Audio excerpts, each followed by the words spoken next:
घरातील सगळी कामं आणि त्याच्यामध्ये जीवनने केलेला हा पराक्रम कुठला ते सांगते. त्याच्या अगोदर माझा मॉर्निंगचा हेल्दी मिल्कशेक बनवायला घेतला.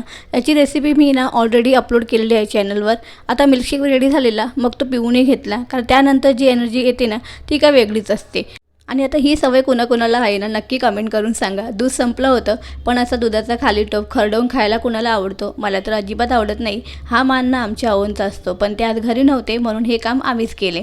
त्यानंतर ना भांड्यांचा जो पसारा केलेला ना तो आवरून घेण्याचं काम माझं चालू होतं. ते करता करताना अचानक मला जीवन दिसला आणि त्याचा ना हा एकदम काजळने भरलेला हात आणि चेहरा बघून खूप वैताग आलेला. असं वाटत होतं ह्याचं आवरू की मी माझं काम करू.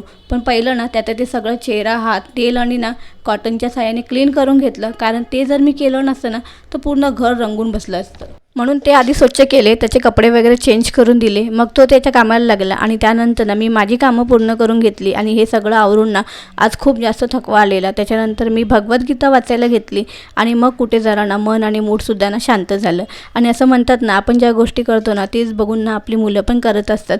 जसं मी भगवद्गीता वाचायला घेतली ना तसं जीवननेही त्याची ना बुक्स काढून स्टडी करायला घेतला. मग थोडा वेळ त्याचा अभ्यास पण करून घेतला.